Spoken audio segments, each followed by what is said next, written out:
right, everyone, welcome back to the Command Your Brand Show. I'm your host, Josh Silvestro, brand ambassador of Command Your Brand, where we help CEOs and founders get on top-rated podcasts.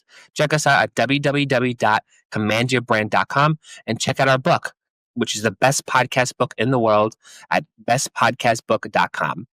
So I have a very interesting guest speaker I love to talk to, and this is a subject that I always get fascinated, and I think it's always changing every year, like into a major steps to little steps, and it's always there are amazing steps out there. But this is regarding generative AI, and I think this is something we all should use in our business, how we should use it, and how is it important for us as business owners to do that. So I'd like to introduce you guys to a man who just has been around it for many years, and he is the founder of Prime Variable, which I think is quite an interesting name for this company.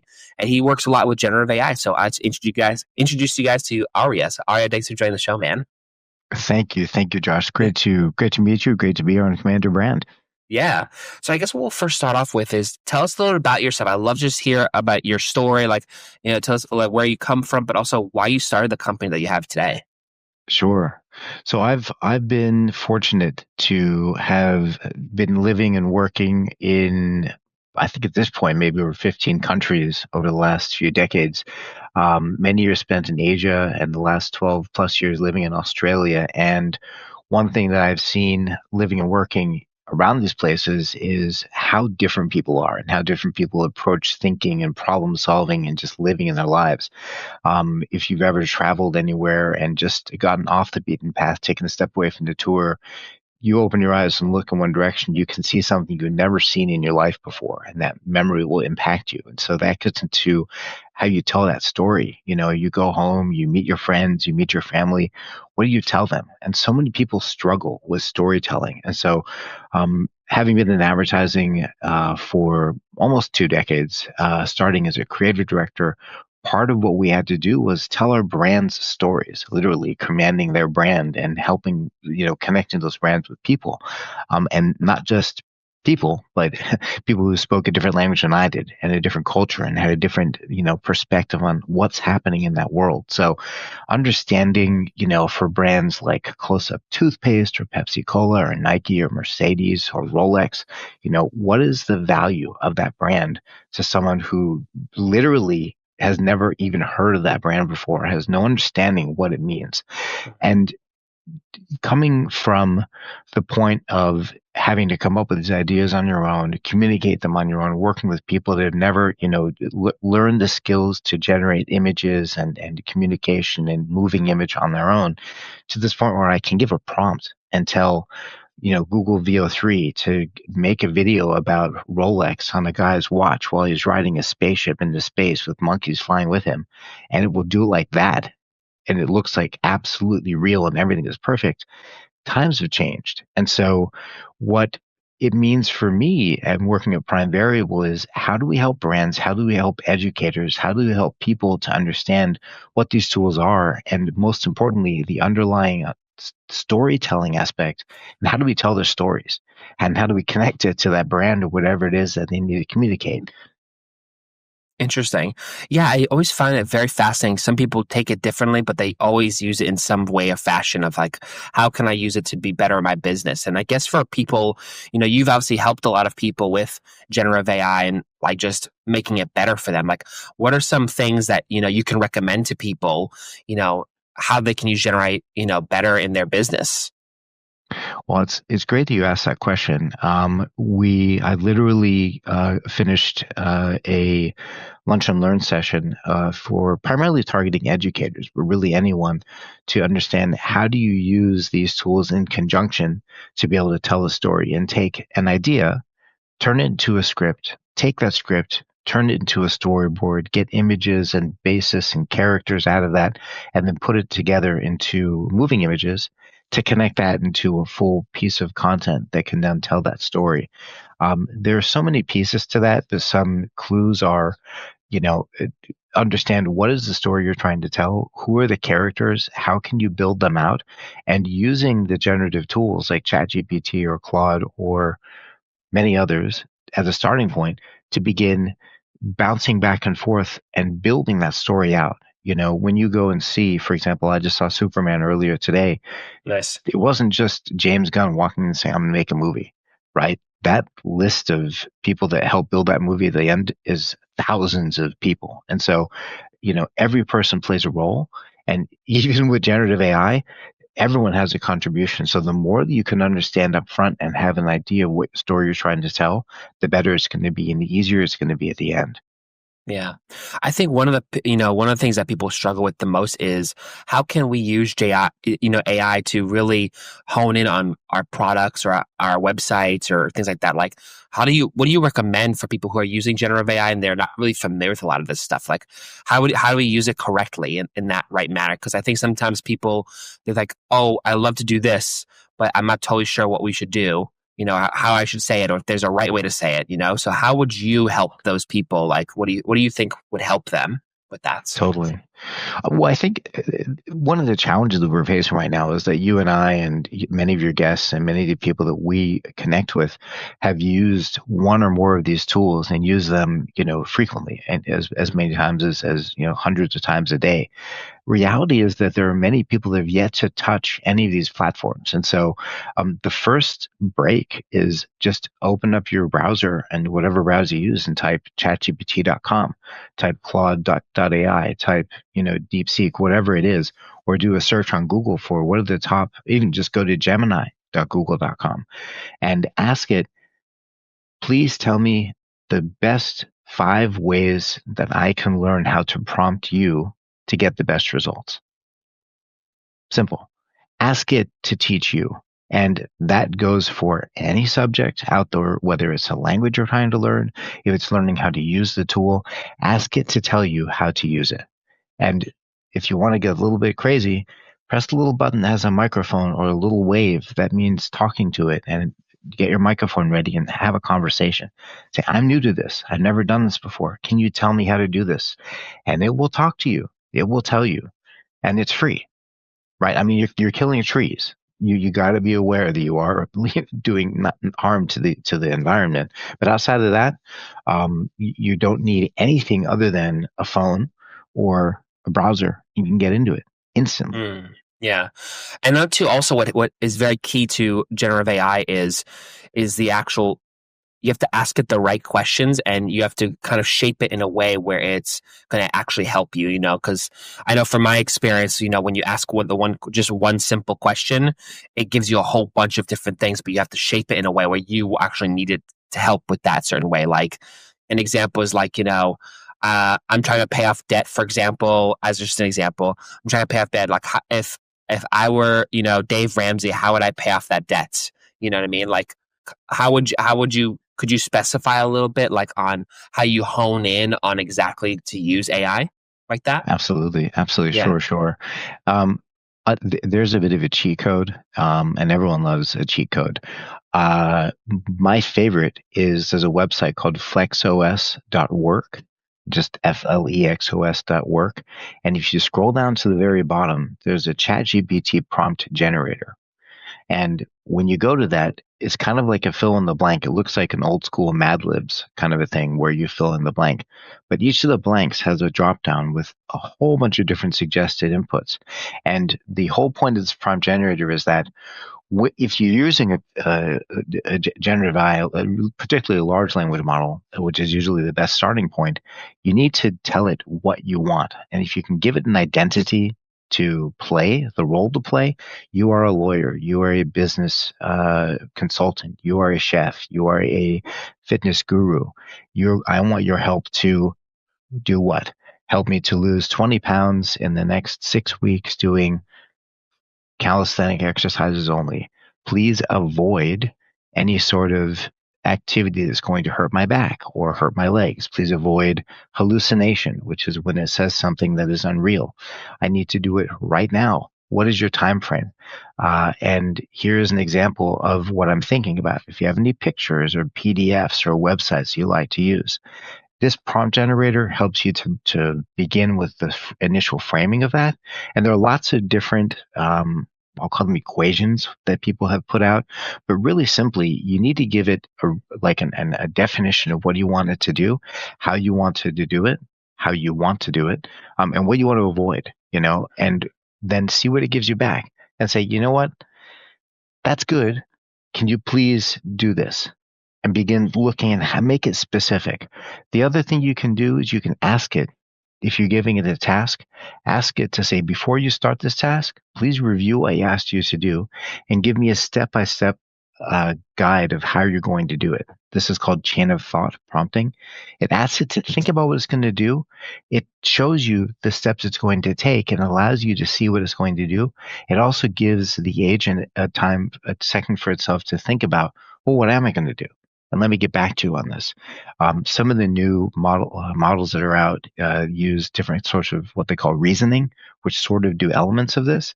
I like to do this chain of thought prompting just to see what it's going to say, because as I'm sure, Josh, you've experienced many times, every prompt you give it, if you give the same prompt, you never get the same thing back twice, ever. Interesting. And so for you, one of the things a lot of us use this for is like, for marketing or creating things or, giving us ideas about stuff, right? And so, what do you suggest to people, let's say that are using, say ChatGPT, for example, some people use the paid service, some people doesn't just use the free service. Do you find the paid service is actually for any of these generative AI type programs? Do you think they're worth it, or are they just like the free versions, like the baseline they can just use with? That's a great question. I think that for people that have their own business, a small business, or starting a business, and your business is in producing content, or doing anything that is task related, project management related, that sort of thing, I think paying for a ChatGPT or a Gemini or a Claude is worth it. Simply because there's an aspect of memory and an aspect of usability that is there. You can also create tasks and agents that will be able to do a repeat set of actions for you in these platforms. And if you pay for it, depending which platform you're paying for, it will hold these for you, and you can build those in them. I don't think that paying for it is necessary. For example, for image generation, I use a platform called Ideogram. It's basically free. It basically remembers the work you've done before. If you pay, you can seed it with content. You can put an image that you want it to copy, for example, or use as a guide. Again, it's that aspect of what are you using it for. The one thing, Josh, I think we really need to remember is that there's a big misconception people have that AI can do everything for you. You need to go in with an understanding of how things work. If you are a filmmaker, you need to understand filmmaking. You need to understand editing and shots and composition. If you're a writer, you need to understand what an article looks like, or whatever it is you're trying to produce. If you're a scientist or you're a mathematician or you're in business, if you don't understand the structure, when it gives you something back, you don't know how to gauge if what you're looking for is good or not. And so you have to have some semblance of expertise before you go in. You can get that from the LLM. You can ask it to give some training, give you some research on what are the things you need to know to understand about this topic or this thing. What should you look for? But if you're really going to produce professional content like a podcast, you kind of have to know what you're doing before you go in. That's with anything, I think. Yeah. Yeah, like it's important to have those key backgrounds before engaging upon your own ChatGPT adventure, basically. I think And so. yeah, and so I guess for you, like, obviously you're more of the expert than I am on this area. Is there any downsides to actually using ChatGPT or any of these other services, like for your business, or is it just is it upscaling and it's going to only get better and better?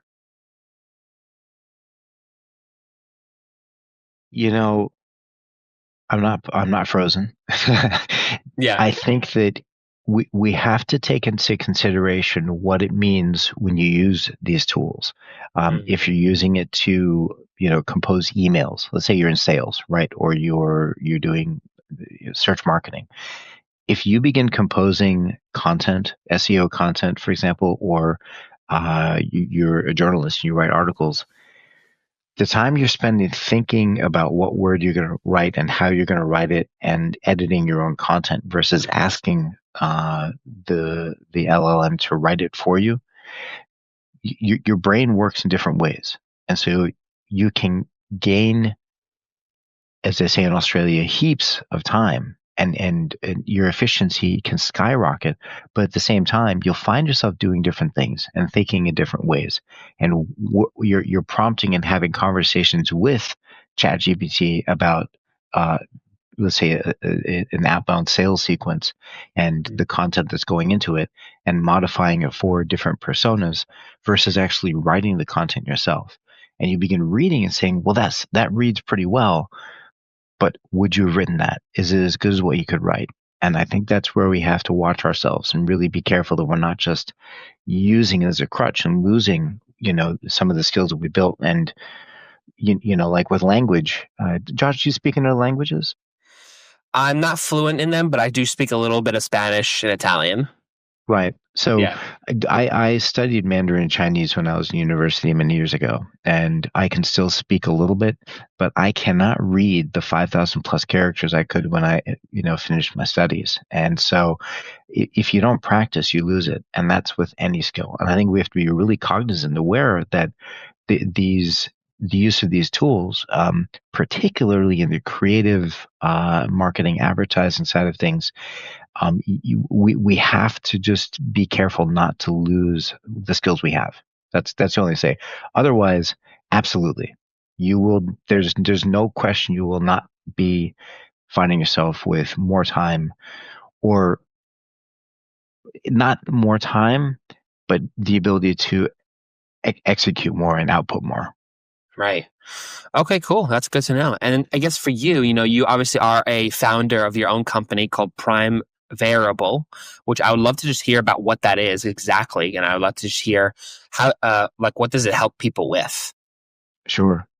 Prime Variable is a company that I've been running for many years now, and it's been a company I've either used as a consulting platform, working with people, providing training, coaching, just ways to solve human problems with technology, as well as a background platform for launching larger platforms like the Omni International Film Festival, which is the first AI film festival in the Southern Hemisphere out of Australia.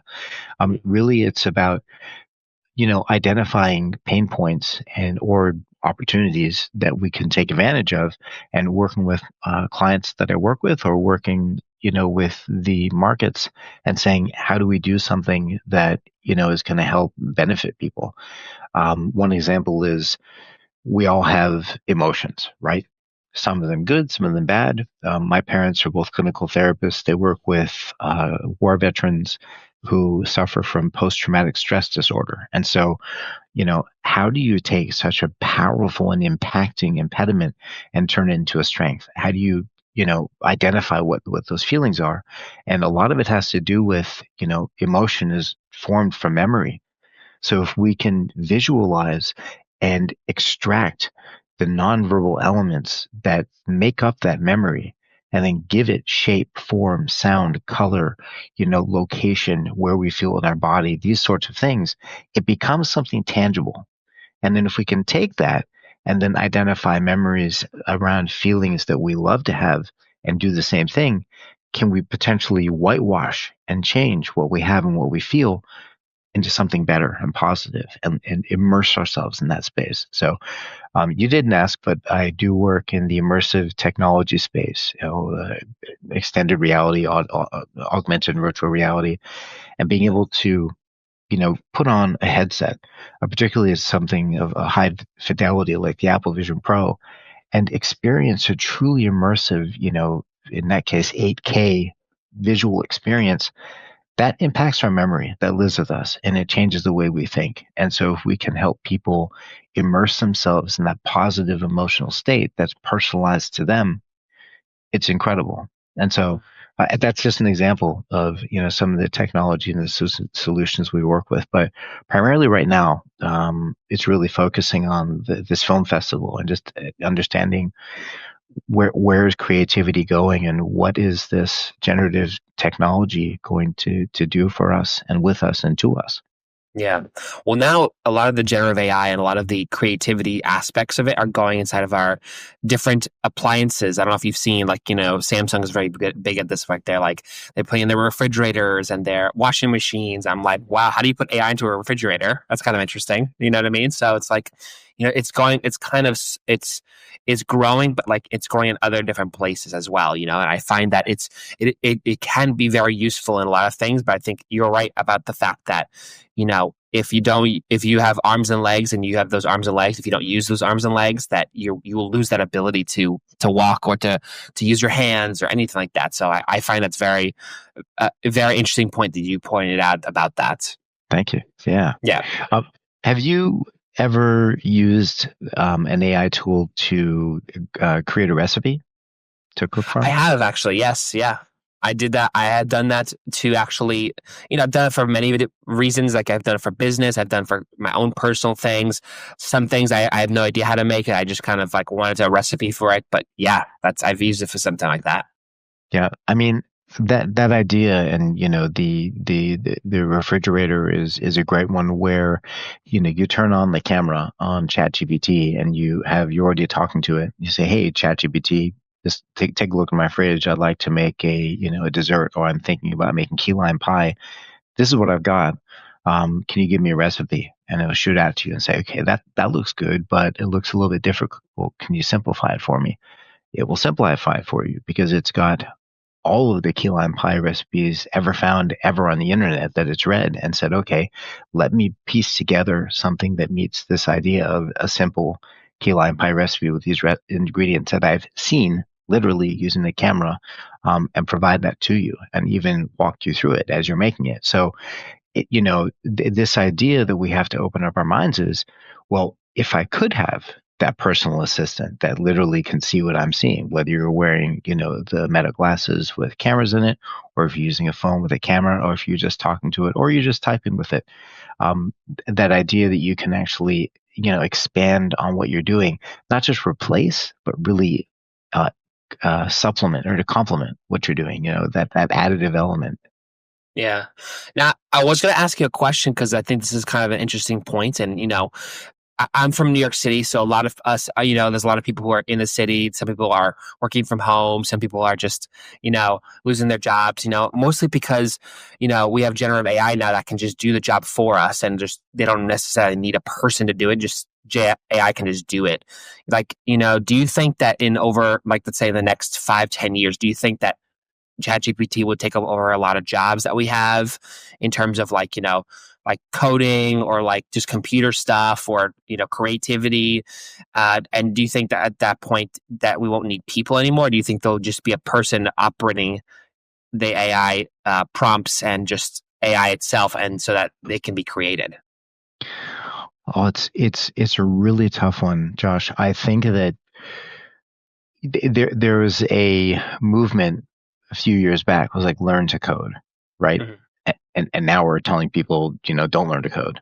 Um, it kind of goes back to something I mentioned before, and that is that we all have an innate skill within us, and that is our individualism and our the people we are, and our humanity, and what makes us human, right? And so um, there is no question that jobs that we know of as today, particularly those that have routine processes, whether they are sitting in front of a computer, logging data, a basic analysis, even customer service to a degree, sales support, sales. However, sometimes people just want to talk to a human, no matter how good the AI is.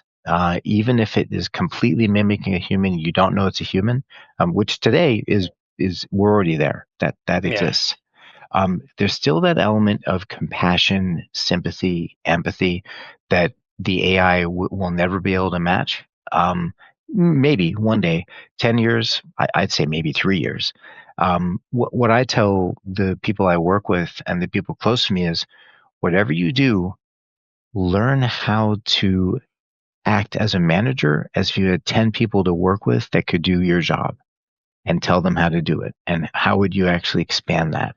Those steps after what it is that you do that other people are doing behind the scene, either on another company side or the people that work with them, understand how they do that and be able to orchestrate and understand orchestration, because that's really going to be where the job is. It's understanding how to guide the agents to do what they're doing. I think you certainly know, and I'm sure many of your guests know about agentic AI and the difference in agents and agentic AI.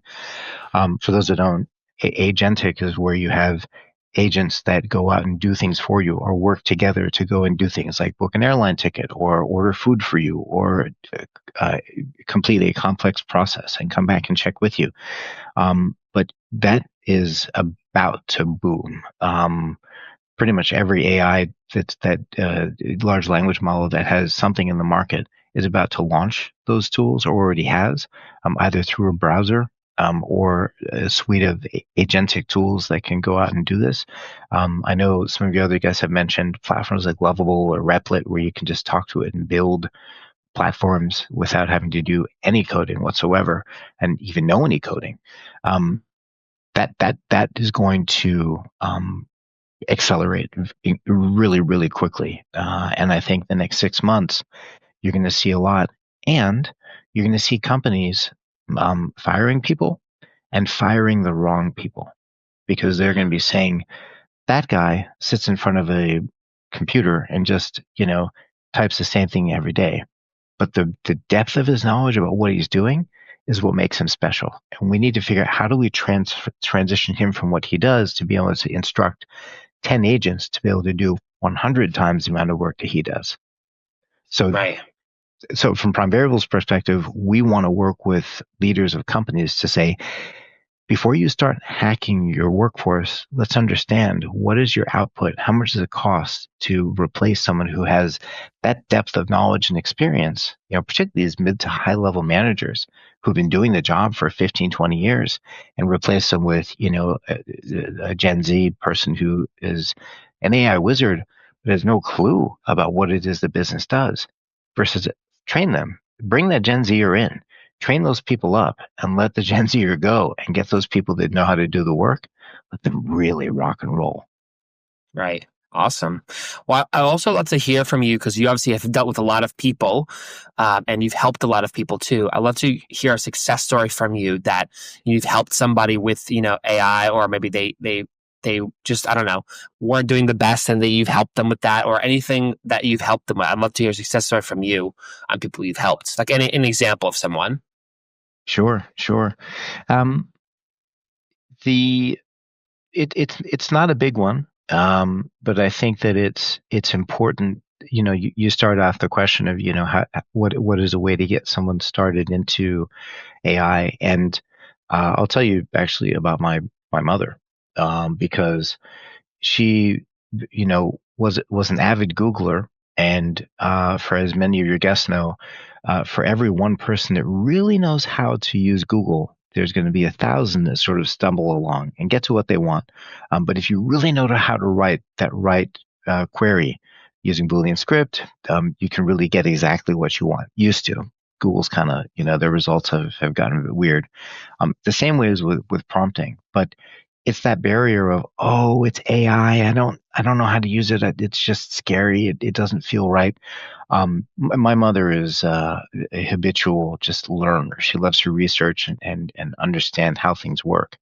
And so it was first, I can't remember the name of it, but with Google's tool before Gemini, their large language model, I just said, listen, just go in and ask it a question, and think about the question that you're asking, and refine that question in such a way that it becomes as specific as possible. And once it gets specific, then take a step back and generalize it. Go to the pinpoint and then step back out and ask both questions to Gemini. Just go to gemini.google.com, ask the question, get a second browser, ask the question, and see what happens. And whichever one you feel is more closer to what you want to do, have that conversation. And so she did. After probably 2 weeks of, oh no, I'll do it tomorrow. I don't have time today. It's just not something that, I've got other things to do. She messaged me one day and said, oh my God, I have discovered my new best friend. And that was it. And she made this connection with Gemini, the AGI, this artificial general intelligence, this, self-thinking, self-reasoning entity doesn't exist. But she felt like she had found a person, an entity that she could connect with, that understood her and understood, what she was trying to say and how she wanted to say it, and was giving her like really just important nuggets of information. And I think we all need to go through that kind of a transformative experience with AI so that we can get past that feeling of, it's just not for me, or I don't have time. Just push yourself, get into it, upload a photo of you and your sister or your family, your dog, and say, make this into a Studio Ghibli cartoon image, and let it come back to you and let you feel like, oh my God, that's not just a generic, I searched for something and it gave me some 10 websites. That is mine. If you really want to blow your mind, ask ChatGPT, what would you do if you were a human for a day? And have that conversation. Wow. You'll that's worth, I think, everyone to sort of look. It's making it up. It's ones and zeros. It's saying, okay, what, these large language models work in a way that it's saying what is the most likely next word in the sentence, and builds that out and uses statistical analysis to sort of, analyze, well, what is going to be the next likely word. But what comes out will literally blow your mind. It's worth that exercise, if anything. Yeah. And so for people who want to learn or get to know better about ChatGPT or any of these Gemini language models, is there books or educational pieces that you can recommend for people who are listening? If there is any? I feel like there probably is some. There definitely is. I think for me, going to one and starting a conversation and asking, how can I best learn how to use you? What is the best way for me to start working with you? Give me a step-by-step short, 20-minute exercise that I can do right now to do this. Better yet, press the talk button and start talking to it. Um, you know, that question you just asked, I would ask to ChatGPT. Say, what are the top books I can read? What are the best podcasts? What are the best YouTube videos? If I were to watch 5 videos, and only 5 videos, to introduce me to how to use generative AI, what would they be? Perplexity, ChatGPT, Claude, they will all give you their version of that answer. And you might as well search on Google and say, what are the top 5 generative AI platforms for information? Then go to those and ask your question to them and see what they give back to you, and dedicate, set aside an hour and just say, start, the timer on an hour and see what you get out. And I pretty much can guarantee you will not stop after 1 hour. It'll be the starting point. Wow. Amazing. All right, cool. Well, I really appreciate the time you've given us just to really understand generative AI and how AI works. Before we leave, I would like for people to kind of get to know you better and just know, maybe they want to get to know you and they want to know your thought process on generative AI. They have questions for you. Where's a good place they can reach out to you and just really get to know you better? Honestly, LinkedIn is going to be the best bet. Just my name, search for Aryeh Sternberg. There's only one of me. Reach out to me, and in the connection request, just mention Command Your Brand. We are accepting entries right now for the Omni AI Film Festival. So if you are a creator of AI films, we'd love to have your entry. Connect with me and I'll give you a discount for the entry fee. But I think more importantly, if this is a journey that you want to take and you are willing to spend some time, I'm going to have a little bit of budget set aside. I'm happy to, work with people and particularly companies that just feel stuck and want to know how to make this work for them. Yeah. Well, Amazing. It was really good talking to you. I really appreciate what you've said about AI and helping me and other people who are listening up how they can use it in their business. I really appreciate the time you've given us to learn that. And I think also everyone here for listening to this. I'm sure we all appreciate you listening to this. So if you guys like this, please like and subscribe to this, and hit the subscribe button when you can. And of course, it was definitely an honor talking to you, man. Thank you, Josh. Likewise.